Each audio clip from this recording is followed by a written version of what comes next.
What's up, everybody? Coach Mills here, coming at you with a brand new Overwatch video. And in this video, we're going to be breaking down a reason why you might actually be hard stuck. And if you don't change your habits, you will always be hard stuck, because we're going to be explaining why today's diamonds would be Grandmaster or even top 500 back in 2016. We go to the GameLeap website down below for high quality in-depth guides over every single hero in the entire game. So if you want in-depth advanced concepts over a character that might not get a lot of love on the YouTube scene, go check it out right now down below. But without further ado, let's jump into the video. Now, essentially, I'm going to be making the argument in this video that if you are in the diamond rank right now, and you could take your skills right now and bring them back all the way to 2016, even midway through after the game has been out for 6, 7, 10 plus months, you would be Grandmaster or even top 500. Now, you might not believe me. You might say, hey, what the hell? People like Aimbot Calvin and Sinatra, Siegel, all these players, well, freaking dominant back then. There's no way I could compete. I would get dominated. I would get destroyed. Well, let's actually really quickly look at a Siegel game. Most of you might have seen it. We're going to just be showing clips about it in the background,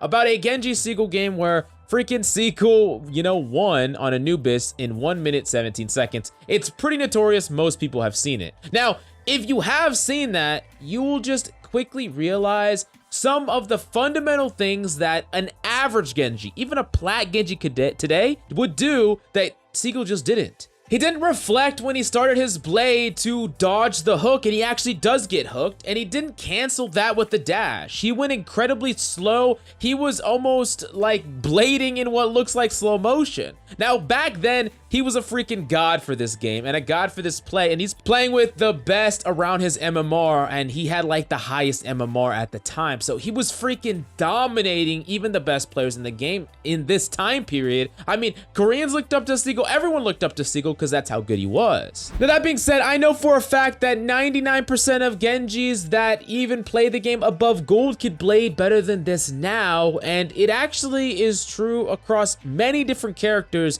just how much players now would actually be able to keep up with players back then. Now, it's actually way more so when you talk about non-hit scan characters. So if we go back in time to that time period around, the 2016, early 2017s, the Widowmakers, the McCrees are going to be pretty good. Now, you might be able to be multiple ranks above where you are right now back then. Like if you're a diamond right now, you might be maybe high masters, almost grandmaster. But if you're talking about the Overwatch specific characters, the characters that take a lot of time for the overall community to get good at, like, Genjis, and Doomfist wasn't quite out yet, but if you look at early Doomfist play, how much you needed to dominate back then compared to what Doomfists are doing now, it is freaking night and day. It's absolutely crazy. And, I kind of made my point with this video, but what is the point? Why does this matter? Well, what you need to understand is this is a concept that happens in every game where overall the entire player base is getting better.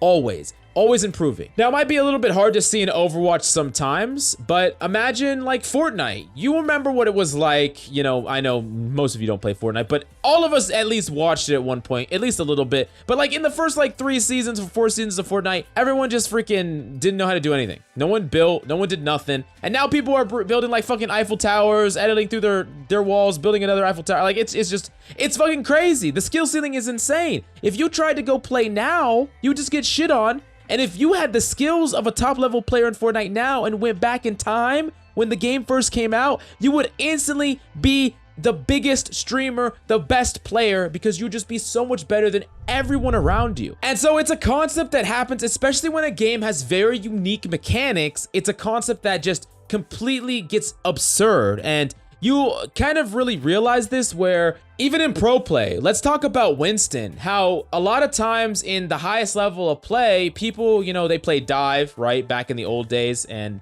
they played dive composition on repeat, and they would dive into the enemy team.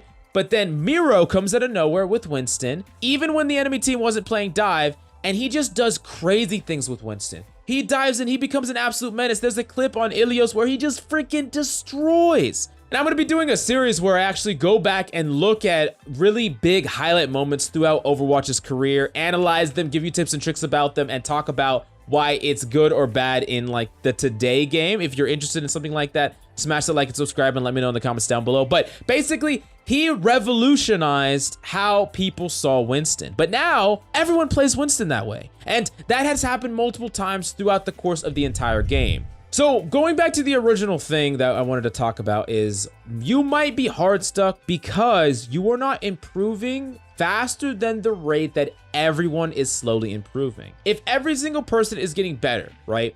If the golds of today are like the masters of 2017 and the top 500s of today would just be like the best players period all the way back then you need to understand that there is a slow creep of improvement. And you have to not only match that creep, but surpass that creep if you want to actually climb. And this is really important because a lot of times people either don't play enough, or they don't grind enough, or they don't learn faster. And yes, you're a better player than you were yesterday. And you know that you're improving. You know that 2 months ago, you would stomp your 2 months ago self or your year ago self, but it doesn't matter because you're improving far too little. You're either not putting the time in, you're not warming up correctly, you're not applying a lot of my fundamentals that I tell you that you need to break down and build up step by step, especially noticing your mistakes, how you died, in what way did you mess up, and slowly trying to eliminate those mistakes. I've went over this in many other videos, but if you're not doing that to a fast enough extent, then you might be hard stuck even if you are improving. And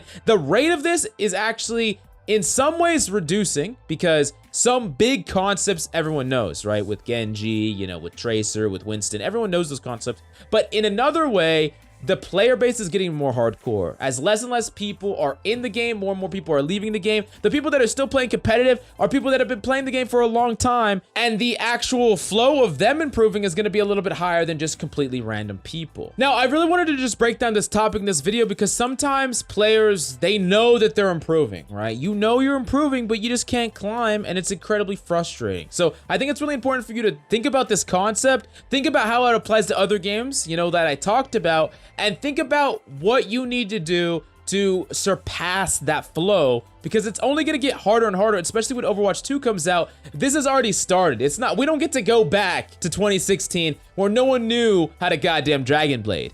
From here on out, people are going to know a lot about the base level of the game. So you have to break through the cycle because it's only going to keep getting harder and harder. There's never going to be a reset. It doesn't matter if the new players are going to be in the game. Maybe that will artificially bump you up in rank as someone who keeps grinding. But as far as being able to compete with the people that are still existing in the game, that's never going to change unless you go above and beyond this flow. And of course, we're going to be covering more content on this channel to help you do that. And if you have any questions, please let me know in the comments down below. But go to the GameLeap website in the links down below for in-depth VOD reviews where we break down games step by step, show you exactly what type of decisions that you need to be making to dominate your opposition and climb all the way to Grandmaster and beyond right now. But thank you so much for coming by. I really hope you enjoyed the video. I love your faces. If you agree or disagree with me, let me know. Send your mother's number, and I'll see you tomorrow.